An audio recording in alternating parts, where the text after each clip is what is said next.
Vinyl collecting has been my favourite hobby of my adult life. Collecting vinyl has allowed me to connect with music in a way I couldn't have imagined, find a community of music lovers who I'd never have known, and experience the same excitement I had as a child when collecting Yu-Gi-Oh cards. But if I was thinking about starting a vinyl collection now, would I choose to tread the same path? Well, in this video, I'll be taking you through some things you should consider before starting a vinyl collection, and at the end of the video, I'll be answering the question, is collecting vinyl still worth it in 2024? The first factor to consider is the cost. If you're considering starting a vinyl collection, I'll probably call your bank and tell them to expect large sums of money to be leaving your account. Now, I am exaggerating somewhat, but for sure, vinyl collecting comes with quite the cost, with new records costing £20 and upwards. If you're thinking of starting a collection where you pre-order the latest releases or search out your favourite albums to buy new, then expect to spend loads of money to be able to do this. This isn't even considering the setup costs. The vinyl player setup I would recommend to most beginners is to buy a turntable with a preamp built in and plug that into some active speakers. This setup's going to cost over £100 for some decent equipment that you won't have to replace for a couple of years at least. Now, if you're going to go second hand or vintage, you will reduce the cost somewhat, but you're still going to be looking at spending decent money to get set up. Can you afford to do it in the way that you want to? Now, there are a couple of solutions here. Firstly, and it feels kind of obvious, but you don't have to go all out and buy your entire Spotify library all at once. Spread out the collecting process by getting 1 or 2 albums a month, but only when you can afford to. I would also suggest thinking seriously about how often you're planning to play records. If you've had enough with streaming and you want to completely give up your Spotify or Apple Music account to play records exclusively, then yeah, maybe it is worth the cost. But if you're only planning to spin records when you have people over or once a month, maybe think about another hobby or saving to make sure your purchase is worth it.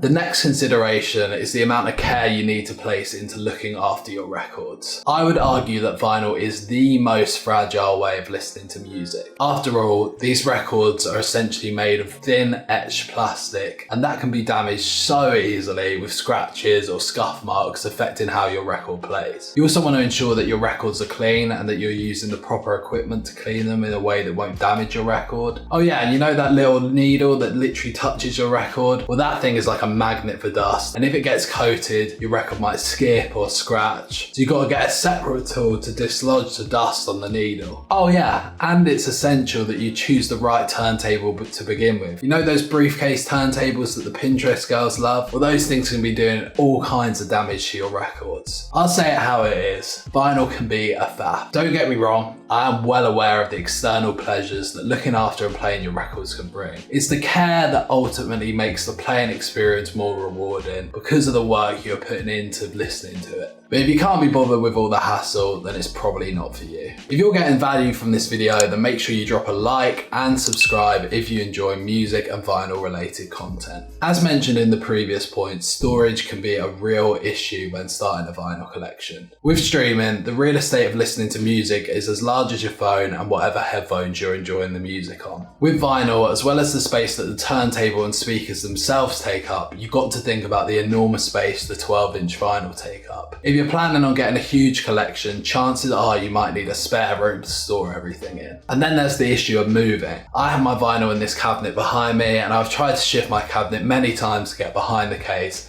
and failed because of the sheer weight of it. I dread to think of the aggro this would cause if I was moving house and had to take all my records with me. This is not even considering the damage that could happen in transit. There have been a few solutions that have cropped up. A lot of furniture companies are creating great vinyl storage solutions that allow your turntable, speakers and collection to sit on one convenient shelf like the one behind me. Kallax shelves are a great place to start as they take up a small amount of space and you can add more as your collection grows. Also, if you're looking for a great 2-component turntable and speakers setup that won't take up too much room, I have a video on the perfect setup on my channel. I'll leave a link in the description and on the end card. Check it out after this video. Now, the final factor is probably only an issue if you're a collector who wants to get your hands on the rarest records like I am. Vinyl is being so mass produced now that it's lost the exclusivity that really drew me towards it in the beginning. Every album today has like 5 variants that are all different covers or colours. When I pre-order an album, I think I'm getting the coolest one, but then a couple days later there's a cooler version that I wish I got. Now, many people will slate my approach and tell me coloured vinyl is rubbish and rare records are for losers. Sure, that might be true for you, but as I've repeatedly said, vinyl to me is about getting the coolest records to play for my friends, and it has replaced the rare trading card collecting I did as a child. The popularity of vinyl and vinyl collecting has risen to unbelievable heights, which has been great to see, but unfortunately with this, record companies have been greedy,